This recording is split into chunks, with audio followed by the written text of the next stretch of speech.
throughout the nation and around the globe. From his heart to yours, it's Dear James Live, bringing you intuitive insight, answers, and advice to your life questions. Hello, beautiful soul family, and welcome to Weekly Wisdom and Insights, your home for spiritually guided transformation and empowerment.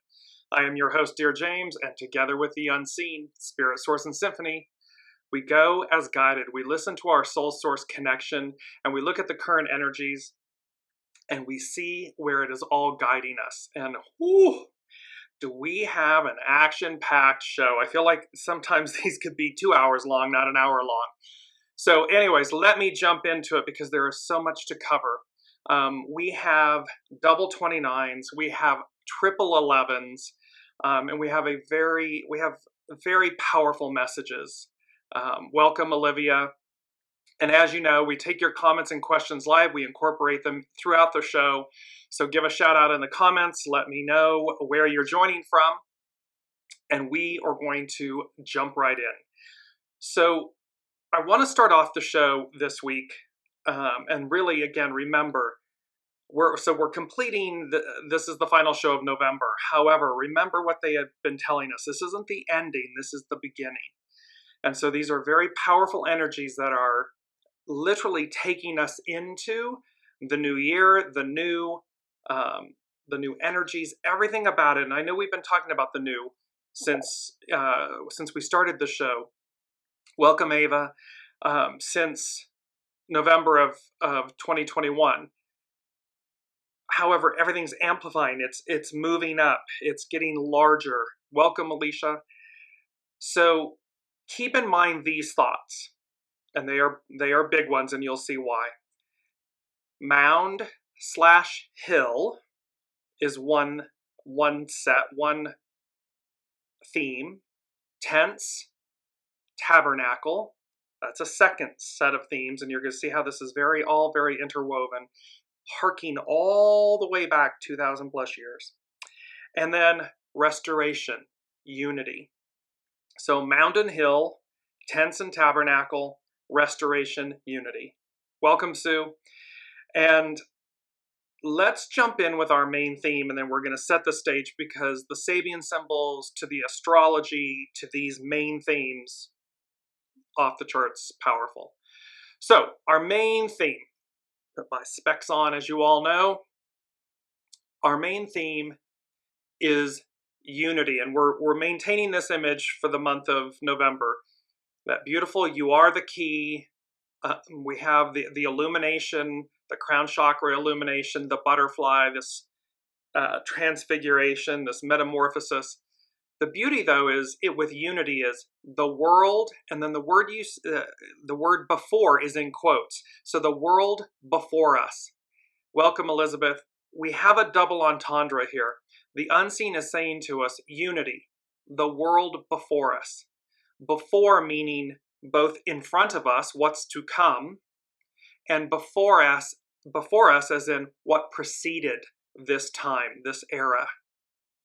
So it's about unity, the world before us, and what role each of us plays, what our soul said it would do. And so this sets the tone, the world before us. Now let's just jump into, let's look at the main energies, because I told you we have double 29s, we have triple 11s. And so 11, peace, relax. We have this movement towards peace, unity, restoration. Then today is the 29th. So we have the 29. It's abyss, relinquish. And this is about relinquishing the past, the old. When you then add, so the 2 and the 9 become another 11. So the 11 and 11 is 22. Grace, and remember last week we had 11, 22, 33. So this week we have it again. However, it presents itself in triple 11s. So here's 22, grace, accept, to move with grace, to accept change, to accept the things that are, in essence, passing away, to let them go. The 7, all year long, it's a 7-year, armies and legions, correct discipline, and that we have everything we need. So when you add the 11,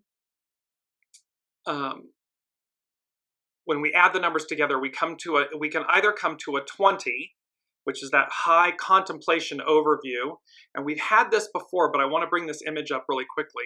Remember, it's the golden apple and the owl, this overview, this higher contemplation. And you're going to see how the owl plays in with one of the Sabian symbols for this moment. So going back, and then we have, and then of course the 2 and the 0 become a 2. It's the receptive force. It's to reflect. And the receptive force is the divine feminine. So, and the way you get the 3 11s, the 2 and the 9 become an 11. So the 11 and the 11 is a 22. Add the 7 for the 2023, it becomes another 29. The 2 and the 9 become an 11. So we have double 29s, triple 11s. Now, what was very interesting about this, and I'm going to do it at the front instead of at the end. It was the 5th thing, that the 5E element that the unseen gave me for this week. And I looked up and I saw the 11, 11, 11. And when you look at it, when you put 3 sets of 11, what immediately came to me was a set of gates. It's like 2 pillars and a gate. And then I heard, so I'm going to bring the image up, and it's a powerful one, so bear with me on that. But here it is, and what they said, 11, 11, 11, and these gates, and they said, the gates of hell or the entrance to heaven. Choose. And so we are moving towards a moment where this is the truth. This 11, 11, 11, this gateway, this choice point, this moment in time where we must all choose. What, in our unity, what are we choosing to unify with? Now remember, we've said, everything divine and neutral. There's no judgment here. It's just, what are you energetically resonating with? What are you migrating towards or to with? And thereby, the 11, 11, 11, these gates, it's the gates of hell or the entrance to heaven. Choose. Very powerful energies.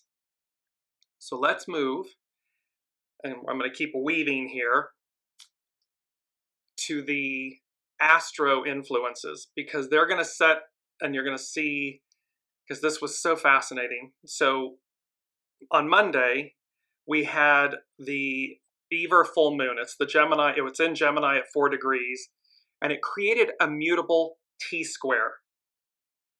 And coming up then on Friday, we have Mercury, how we think and communicate and everything, moving into Capricorn, where Pluto has been retrograding.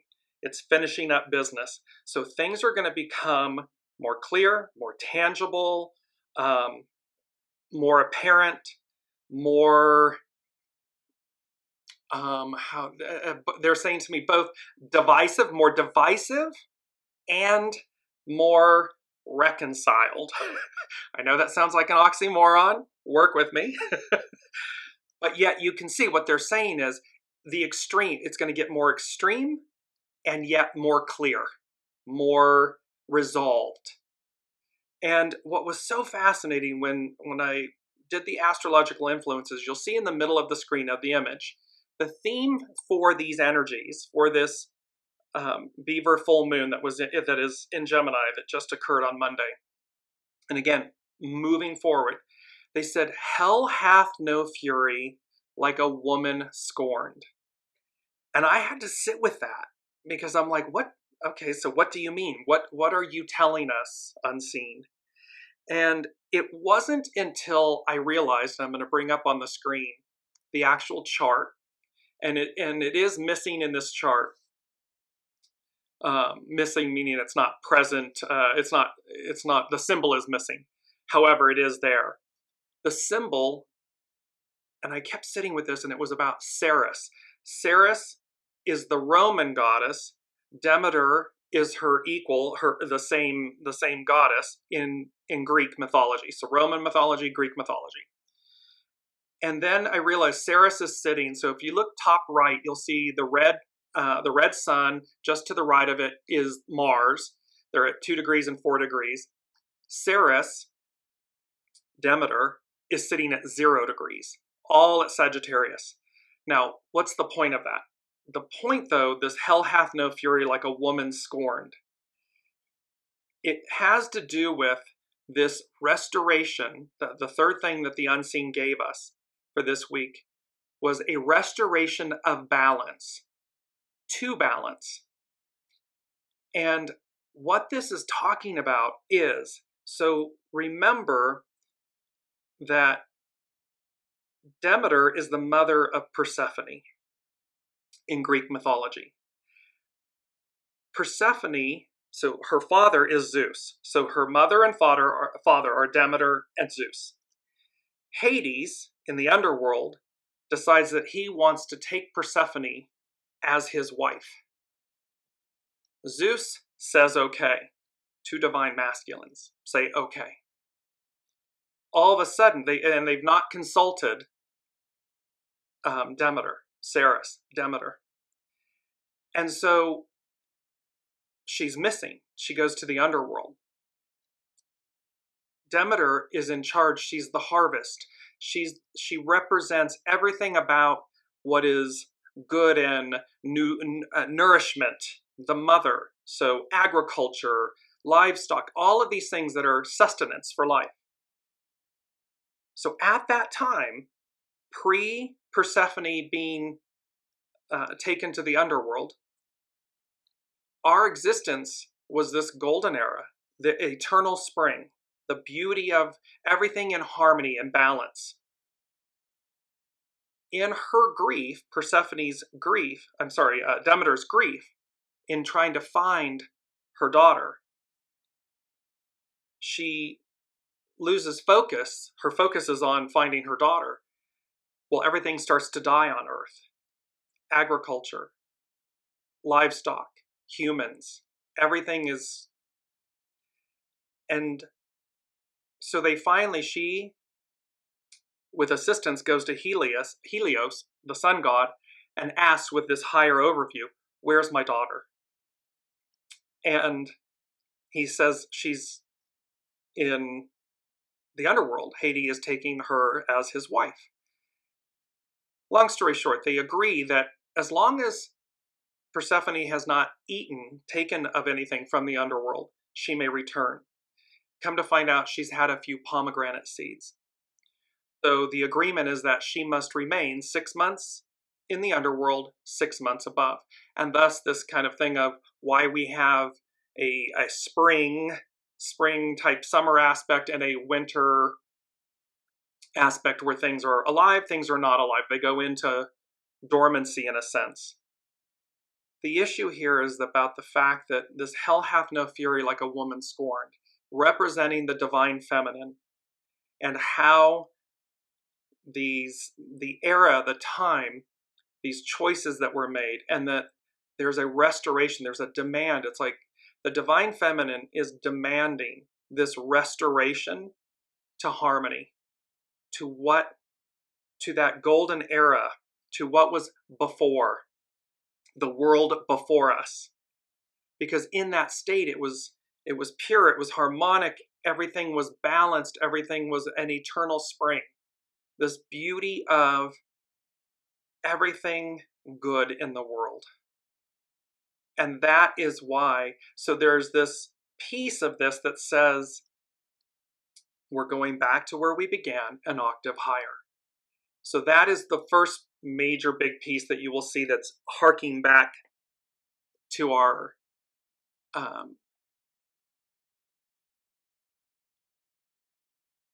as I just stopped there for a minute. You see me freeze up? So, okay, because they're big energies. It's like, whoa. Now I want to move to number 4, and we're working, remember, double 29s and the 2. So we're working with, in the I Ching, hexagram 29 is the abyss, and hexagram 2 is the receptive, meaning the divine feminine. So we're working with these two energies. You can kind of see this, the abyss. So here's Persephone going into the underworld, and yet the divine feminine, the receptive force, going as guided and so forth. And so now I want to look at number 4. The fourth thing that the unseen gave us for this week, and all I heard was the phrase Chapel Hill. And of course, Chapel Hill, probably the most famous, is going to be Chapel Hill, North Carolina in the United States. And Chapel Hill, it was nicknamed the southern part of heaven. Why? Because way back at its founding, there was what was called New Hope Chapel. It was a church, New Hope Chapel, that stood upon a hill at the crossroads, at the crossing of two roads. This intersection, this X marks the spot. So then I was like, okay, but it wasn't quite hitting it. Like, yes, okay, we're getting there. We're getting close to what the unseen is saying. But it's really not, quote unquote, about Chapel Hill, North Carolina. It's about, welcome, Jennifer. So, dug a little deeper. And what it came to be, the message, hugely, and goes right directly to a quote that I had taken from Hexagram 2, which I'll bring up here in a minute. Because chapel, the original meaning of the word chapel, meant hood or cloak. And it was a reference, it is a reference to St. Martin's cloak. And the story is that St. Martin came upon, in the freezing of winter, came upon a almost naked man, shivering and begging, asking. And not having anything, St. Martin took his sword and cut his cloak in half and wrapped this freezing beggar, is the way the story is told, in half of his cloak, and he remained with the other half. Later that evening, St. Martin had a dream where he saw Master Jesus and said, you nourished me, you clothed me. In essence, the beggar was actually Master Jesus. And thereby, unity, oneness, empathy, compassion, goodness, that these elements prevailed. And thus, the word chapel, originally hood and cloak, became the word, or it evolved into the meaning sanctuary. So then it became very clear to me they were talking about a hill of sanctuary, Chapel Hill, this, which led to the image they had already given me for this quote that's coming in Hexagram 2, which we're going to bring up here. And it says, when closely related things do not harmonize, misfortune is the result. The image, this is an image of Jerusalem. It is an image of the Temple Mount, the Dome of the Rock, the Western Wall, the Wailing Wall, Mount Moriah. And the point here is, this is one of the most, if not the most, revered holy sites in the world to Jews, Muslims, and Christians alike. And the point in the message here, remember our main theme is unity, the world before us, the one that came before and the one that is in front of us, the one to come. When closely related things do not harmonize, the closely related things are the Jews, the Muslims, and the Christians. They all originate, as we all do, they all originate, they share the same father, Abraham. Their only difference is their mother. One was Sarah, the other Hagar. So for the Muslims, Hagar is their mother.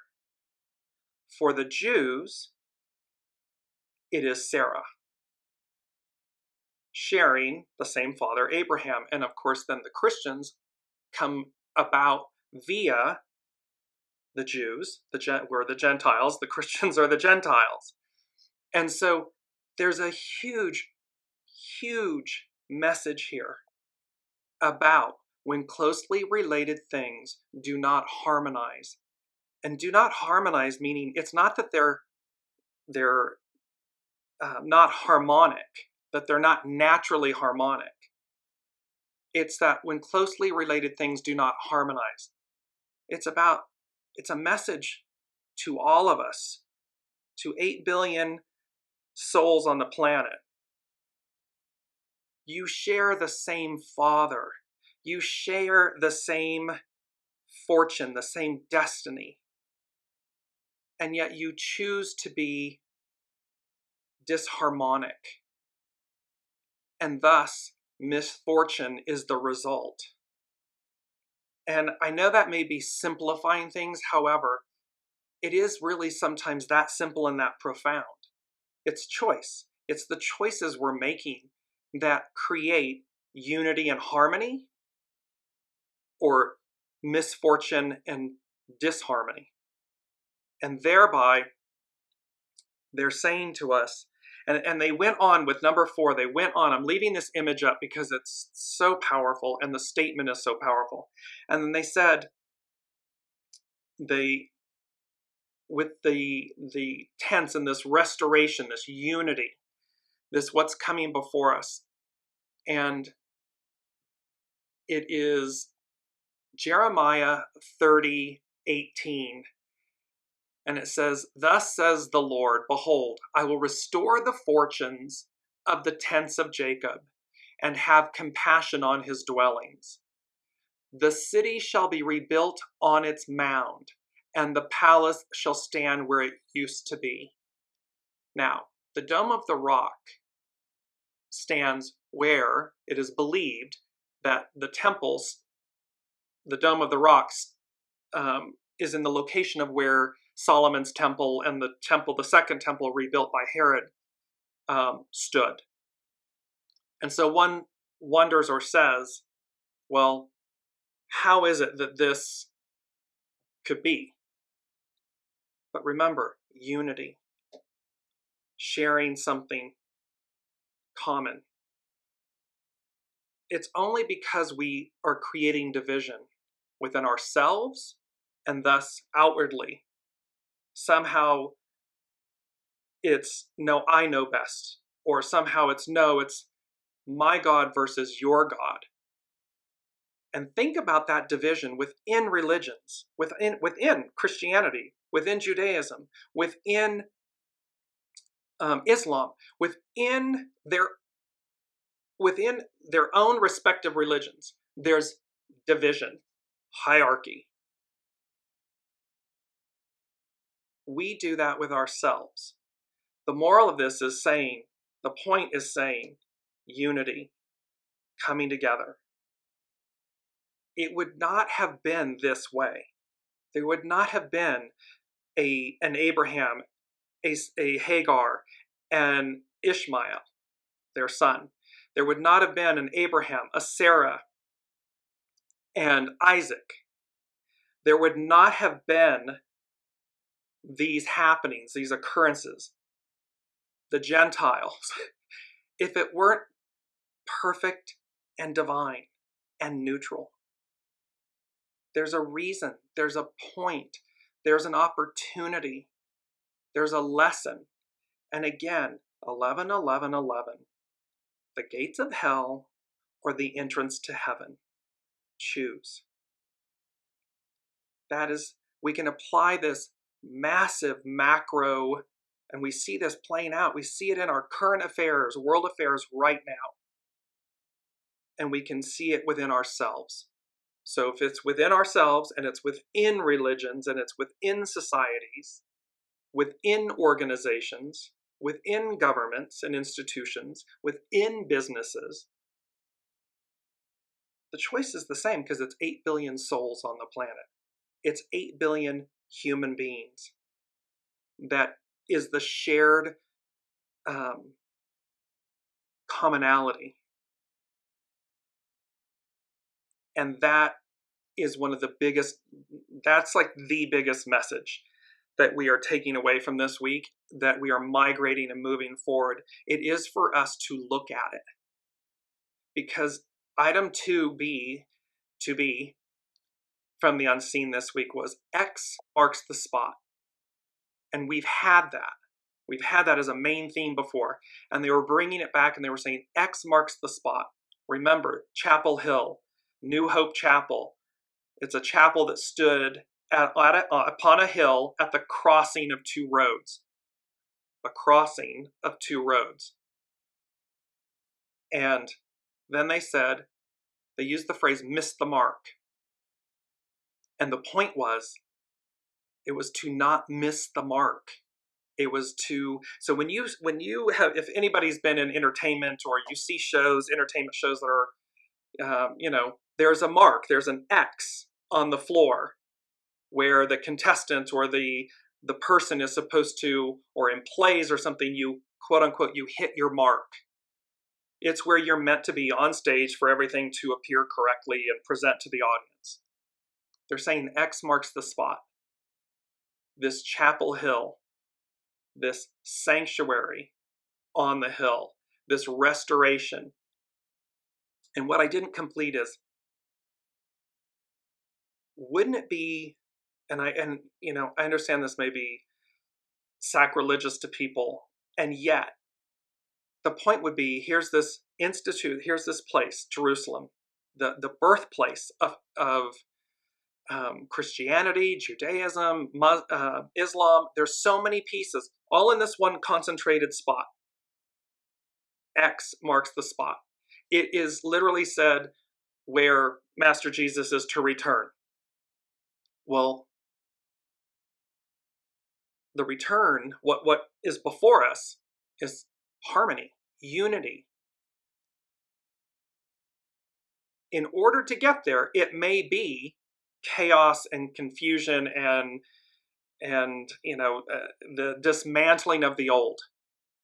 The point that they're making is, who or what's to say with all of these concurrences, all of these things happening at this same location, that it can't, quote unquote, birth a harmonic unity, the temple and the dome. It's the same Father. We are all human beings. Unity. We need not dismantle and destroy and oppress and suppress and demean others. By doing so, we are doing it to ourselves. And if we can't see that truth, we're in trouble. And thus, here we are. All right, so let's move into, I want to go quickly to the Sabian symbols with the astrological chart, because you again will see these. So we've got 2 degrees Mars. We've got 4 degrees, which is the sun. They're on the upper right in red. Directly opposite them in blue, 4 degrees, because the moon is in Gemini. The sun and Mars are in Sagittarius. And remember, the center of our universe is 26 degrees Sagittarius. It's like the heart of the heart. And then you'll see up kind of to the left, a little bit, maybe, 10 o'clock, you see Saturn sitting there at 0 degrees Pisces. you'll see the red triangle in the center wheel. That is, it's creating a mutable T-square between the Sun and Mars on one end, the Moon on its opposite end, and Saturn at the tip, at the point. Now, here is where it all gets so very interesting, because these hexagrams, not the hexagrams, the Sabian symbols, just bringing that up really quickly. These are by Dane Rendier from his astrological mandala. So the Sabian symbols that correspond with these degrees are the following. The Moon is at 5 degrees, so it's 4 degrees, so it's 5 degrees on the Sabian symbol of Gemini. A revolutionary magazine asking for action. Remember, we're moving towards this not since the French and American revolutions, not since the Industrial Revolution. So here we have a revolutionary magazine asking for action. Its keynote is the explosive tendency of repressed feelings and rude emotions. Every movement overstressing one direction calls forth in time an equally extreme movement in the opposite direction. So we have this clinging to the past, the Piscean patriarchal element completing itself. That era is complete. And so the extreme of wanting, the overstressing and the extreme of it, of those that do not want it to leave, creates an opposite movement in a different direction. Those migrating, moving to the divine feminine, the matriarchal Aquarian age. This is particularly true at the level of dualistic mind, symbolized in the zodiac by Gemini, the dual minds. What is rigidly bound in form and convention tends to explode into formlessness. It may do so violently if socially suppressed, through revolution, or at the psychological level in psychosis, or it may withdraw inwardly into the mystical state in which one identifies with an unformulatable reality, meaning it's unseen, it has yet to tangibly manifest. This fifth stage is related to the first, as it is the experience of a world of being so far unperceived by the everyday consciousness which starts the process. So, it's the experience of a world of being so far unperceived by the everyday consciousness which starts the process. There is an awareness that this unity, this world before us, we're going back to where we began, but an octave higher. It's unperceived by the everyday consciousness, but it's known. It's known to us. We can feel it. And thereby that starts the process. In the same sense, a psychedelic experience may momentarily make the mind transparent to a non-ego structured realm of consciousness and may lead to a sustained attempt at understanding what has been revealed of a transcendent reality. What this is meaning is ayahuasca, mescaline may reveal, it'll take you out of your current consciousness, state of reality, and place you into an altered state of reality. You can see through the veils. Whether the revolutionary action is violent or peaceful, bitterly resentful or loving, the one desire is to reach beyond established forms. So here again, these gates, the 11, 11, 11, whether revolutionary action is violent or peaceful, heaven or hell, bitterly resentful or loving, heaven or hell, the one desire is to reach beyond established forms. It's to reach beyond what we already know. It's to reach beyond what we've already experienced. Because again, we've said this a lot, the arc of destiny is forward. It's not backward, it's forward. So here are these very powerful symbols reinforcing the narrative that the unseen is giving us. That's the moon. Now we move to the sun. The sun is at 4 degrees Sagittarius, so it's 5 degrees. An old owl sits alone on the branch of a large tree. Here's our beautiful owl and that golden apple, all denoting wisdom, all seeing, knowing. And it says, the keynote is a poised and wise approach to existence based on a clear perception of unconscious factors and their operation. So we're poised, and it's a poised and wise approach to existence based on a clear perception of unconscious factors, unseen, and their operation. The owl has always been a symbol of wisdom, and its hooting call has evoked a rise to mysterious and hidden elements in life. The owl functions lucidly in the night aspect of existence. Their eyes see what men normally fail to perceive. He represents that consciousness which is active, where the processes of life normally escape the attention of the personal ego and its intellect. So that ego, mind, personality, it bypasses it, and it's the soul source connection. It's the unseen. This symbol suggests the possibility of developing a wisdom beyond tragedy, a peace and poise beyond conflict. One might speak here of translucidity.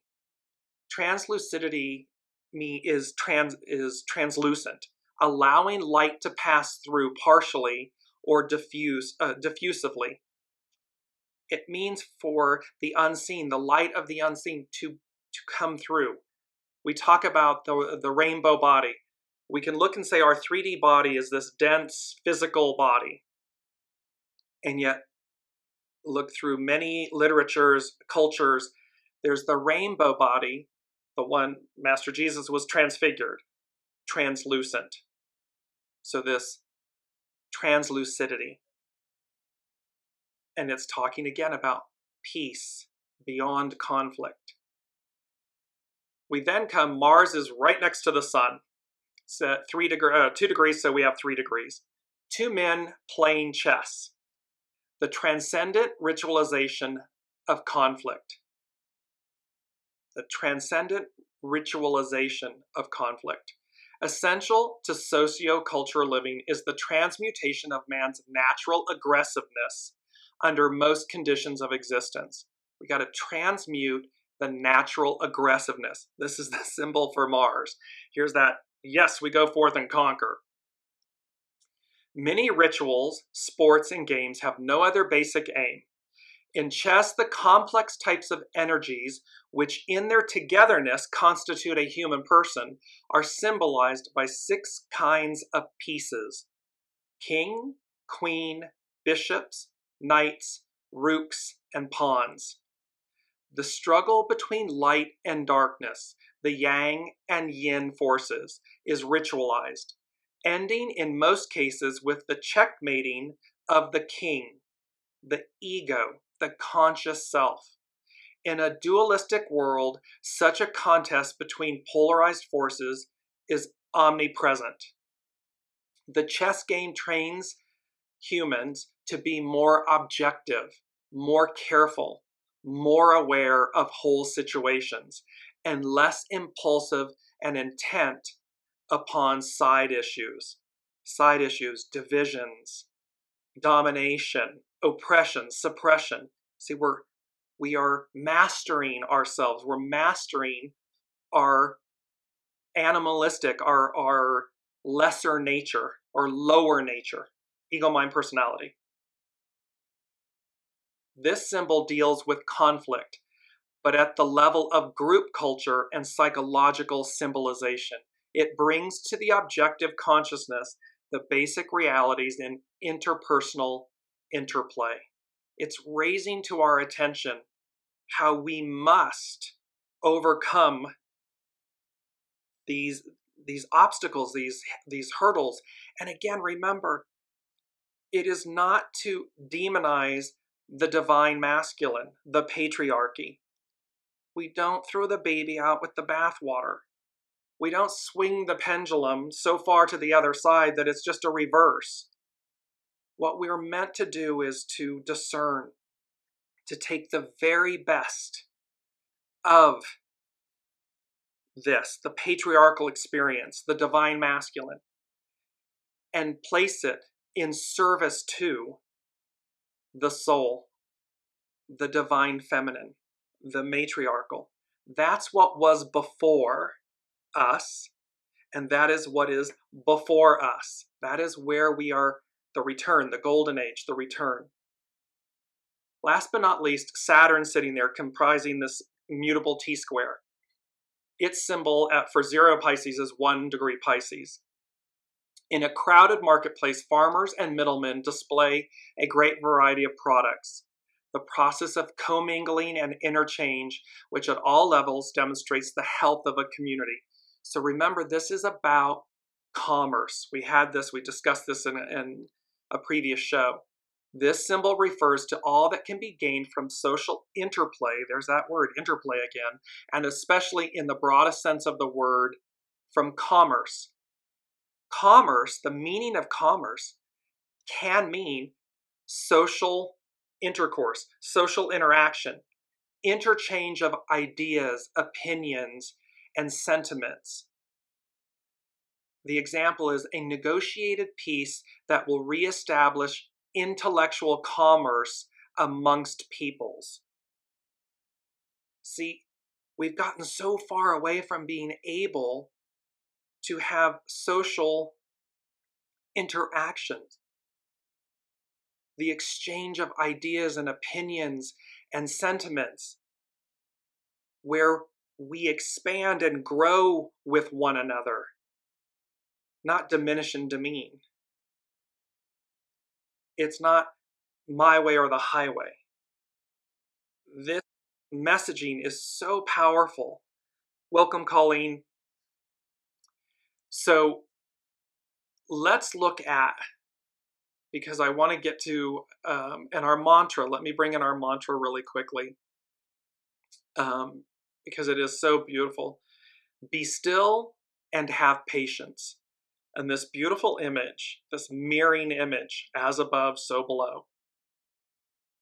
It was the unseen saying to us, be still and have patience. What is before us, the world before us, is here, is arriving. And thereby, it is for us, because that 11, 11, 11, those gateways, which one are we choosing? And again, I'm just going to bring this up very quickly. When closely related things do not harmonize, misfortune is the result. We are meant to harmonize. We are meant to work with one another. We are meant to work. We are meant to forgive ourselves. We're meant to work to bridge the gap internally. How can we do it externally if we're not willing to do it internally with ourselves? Forgive ourselves. Forgive our misgivings. Forgive our closed-mindedness. Forgive ourselves. And then choose. Gates of hell, gates of heaven. Which one? Choose. They're going to lead, the irony is they're going to lead to the same result, the same outcome, the same place. It's just two different ends of the spectrum, because the arc of destiny moves forward. That is non-negotiable. It's a fait accompli. It's just which end of which end of the spectrum do you want to be on? So let's quickly, I'm going to bring up the North Point Journal from Pam Youngins. And this has to do with, so I'll share my screen here with you all. And this has to do with this beautiful, there's the Beaver full moon. It's a photo by Raman Deep. And here Pam is talking about the Gemini full moon. Gemini is the sign of intellect, curiosity, and the rational mind's processes of learning, teaching, and communicating. Sagittarius represents what is beyond the gateways of concrete thought and our daily experiences. Gateways, 11, 11, 11. It asks us to consider the deeper meanings of life, to ponder what we believe and what we have faith in. A Gemini full moon thus requires that we access both logic, ego, mind, personality, divine masculine, and wisdom. unseen, divine feminine, nourishment in equal measure. That we respect both what we can know with our minds and what we can perceive from the level of our soul. See, it is that peace. There's that mutable T-square. At the time of the lunation, a configuration called a T-square will be activated, involving the moon in Gemini, the sun, Mars, and Ceres in Sagittarius, and Saturn in Pisces. To visualize this, imagine a large letter T in the sky, with the moon at one end of the crossbar, the sun, Mars, and Ceres at the other end, and Saturn at the base. A T-square represents a buildup of pressure that is looking for a release point. Under its influence, people may act irrationally or impulsively. With the planets of this T-square being in mutable signs, there is extra stress on our nervous systems and mental state, perhaps due to our attention being drawn in too many directions, or because of problems with indecisiveness. Saturn's position at the apex of the configuration tells us that self-discipline and discernment are vital assets to help us move successfully through any challenges that we may encounter with this full moon. We're going to be encountering these energies moving forward. This is an epic shift that is before us. That is that 2024 is that apex moment that it sits here. Let me bring it up. It's a capstone moment. Remember the all-seeing eye and the capstone. It's the Ben. And remember, the Ben is the primordial mound, the hill. That's why, and the Bennu represents source, is likened to the phoenix. That's why this is all presenting itself, because again, this mound, the hill, we have all of these symbols and signs of the creation myth is that it originated on a mound, the Ben. Here's the Bennu bird representing Ra, the sun, our life force. Let me go back to sharing my screen. So, Saturn is teaching us to focus our minds, but also to draw upon faith and optimism to deal with any concerns that arise. See, it's that beautiful unity, the harmony, the balance of the ego-mind personality and the soul source connection. The T-square also requires that we reclaim our inner spiritual authority, moving beyond narrow-mindedness, avoidance, and cynicism. It's about choosing anew. Restart. It is about releasing the old, keeping the very best of it, standing upon the shoulders of giants as we move forward. And that is so true as well with ourselves. Take the very best of who you are, who we are as individuals, and allow the rest to be released, to be cleansed, purged, so that you make space for the new, this emptying of the vessel of, as we've talked about, and to meet the day, to meet the moment, to meet the world before us with open arms, with openness, because that is what's arriving. That is what's going to occur. There is no holding that back, away, down. It's not going to happen. And thereby, which train are you on? There's our train analogies. So Elizabeth is saying, it feels like everything is getting set up for this coming year. Yes, this capstone moment, this year of unity, the world before us. Everything is building and crescendoing, and we can feel it, and we can see it. And I find, it's so poignant to see what's going on in the world affairs, in the Middle East and everything. And here, so poignantly, they bring in, I'm going to bring it back up one more time. When closely related things do not harmonize, misfortune is the result. The message here is, it doesn't have to be this way. it doesn't have to be this way. We don't have to be at odds with ourselves, and we certainly don't have to be at odds with others. Person, place, thing, business, institution, governance. We don't have to be at odds with one another.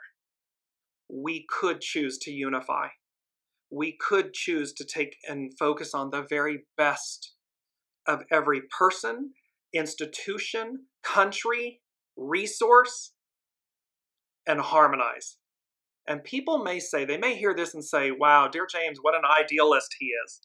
Well, it's not me, it's the unseen, number one. I do subscribe to that theory.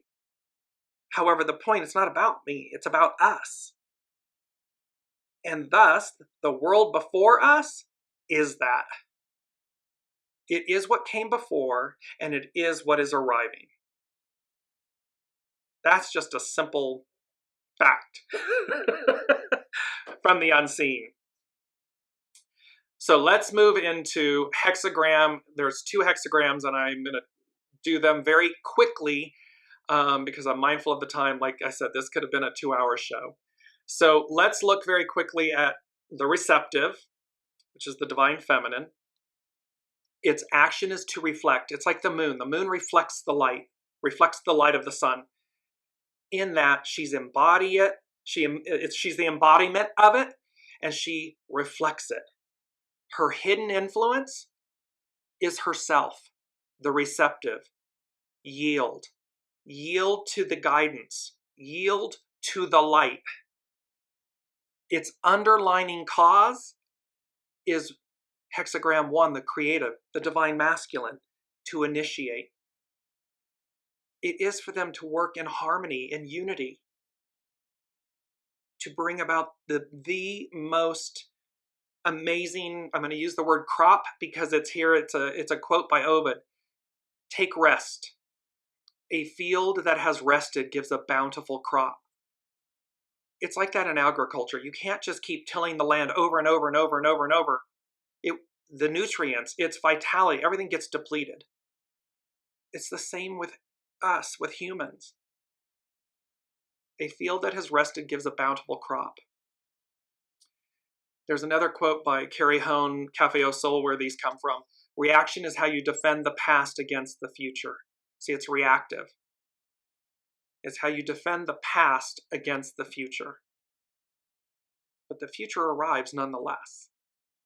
So the receptive calls for a period of patience and reflection.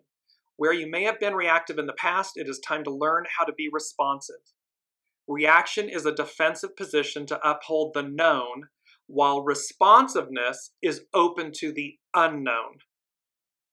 The receptive encourages you to yield to the way each day is a creative awakening.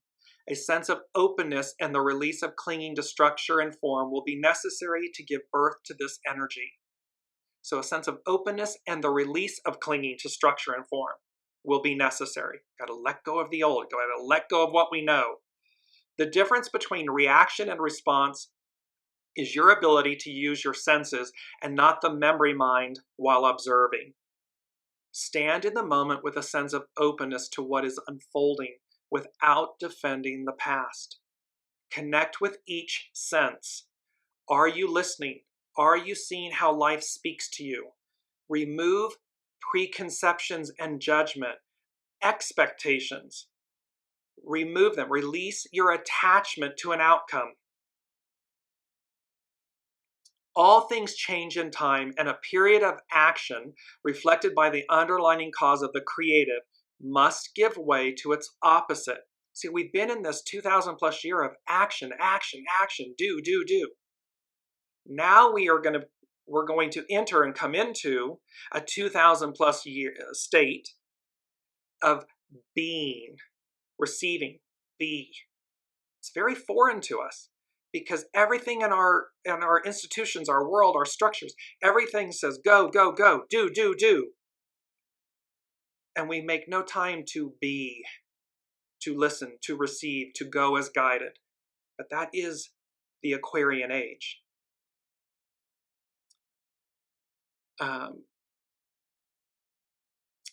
So all things change in time, and a period of action reflected by the underlying cause of the creative must give way to its opposite.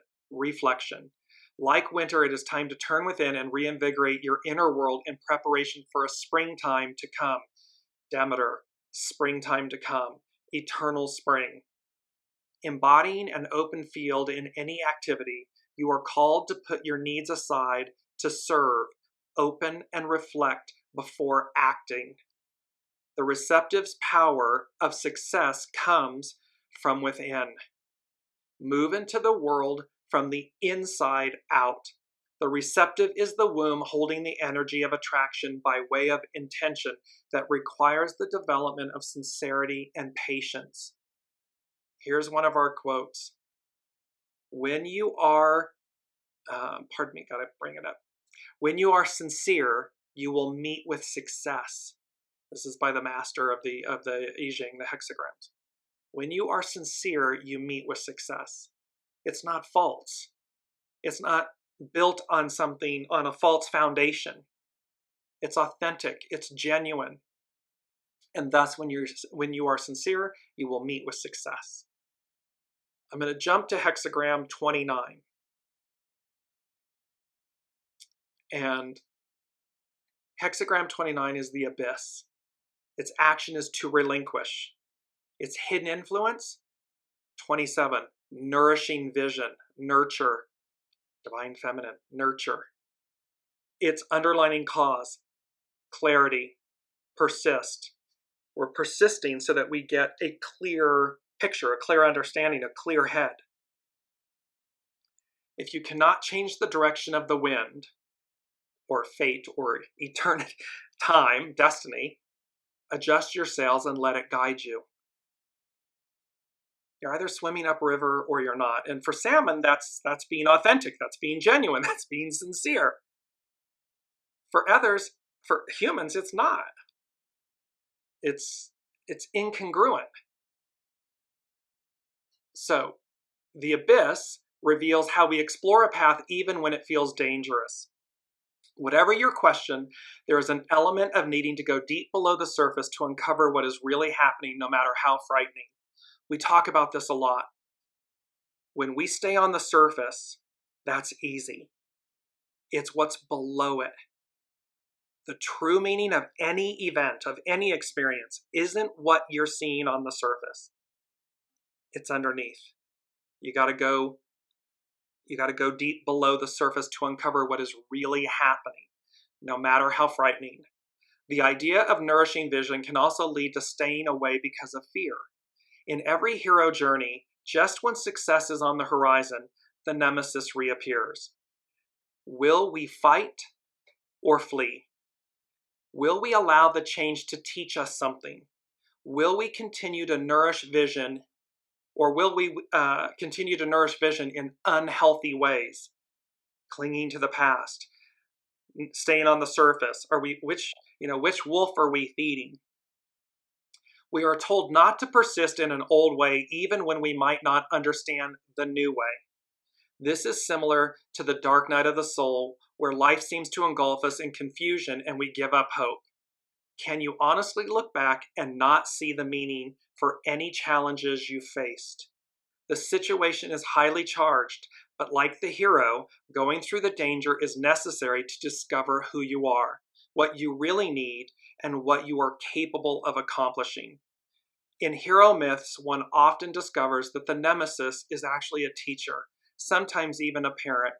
In this case, the dangerous flow of water that has engulfed you will lead somewhere beneficial when you just relinquish control. There is great power in realizations to be obtained when confronting fear in the deep waters of the unconscious. The current of events can be overwhelming, like a deluge, but there is a benevolent aspect at play which is seeking to set you free. So we're being set free. Set my people free. Exodus to Revelations, deliverance. Along with the dangerous abyss you must descend into, we see an image of a cat with wings signifying one who teaches others how to transcend difficulty because of actual experience. You might rise above the danger with the faith that all is unfolding as it should. You can also choose to allow the situation to lead you deeper into your own psyche and emotional dynamics. heaven, gates of hell, gates of heaven. Which one are you choosing? Using humor or escapism to mask the danger won't work.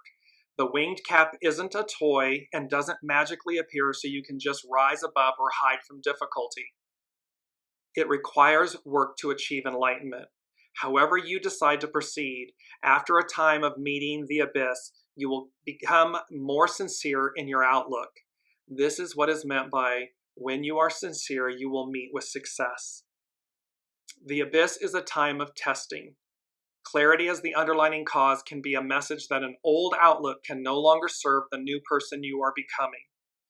Nourishing vision as the hidden influence can remind you that even when the way forward seems to threaten your idea of safety, energy is working deep within to transform your confusion into clear vision. The abyss is the keeper of the night self and embodies that part of us that knows exactly who we are and where we need to be. Trust the process at play in your situation and pay attention to your dreams, because the dream state can also guide us and does guide us.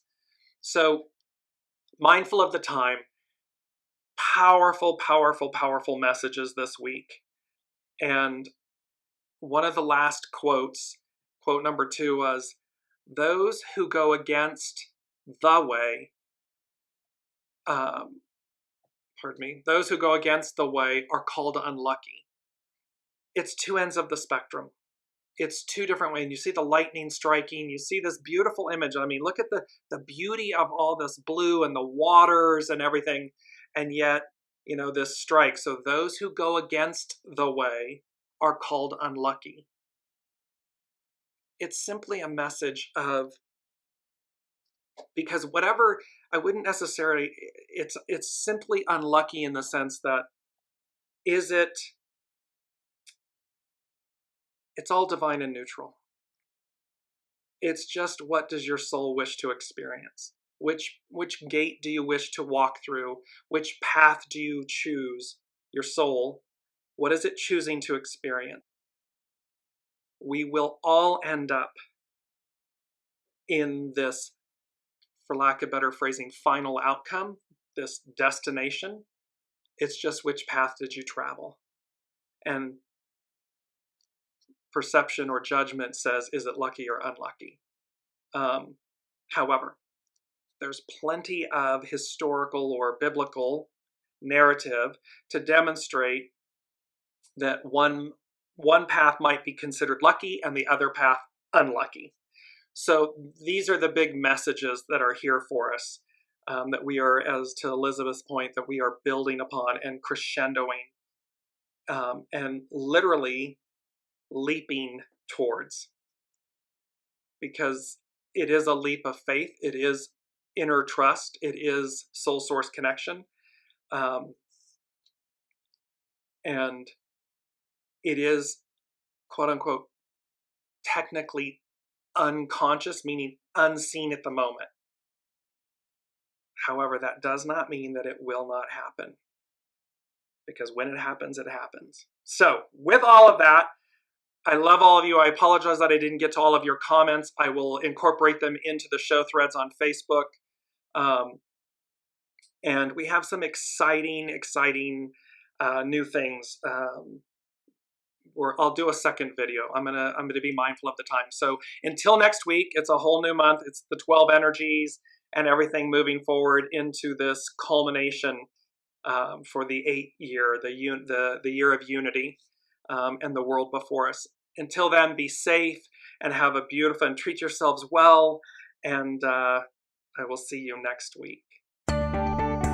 You've been listening to Dear James Live. Gain intuitive insight, answers, and advice to your life questions, and so much more by tuning in next week and visiting DearJames.com.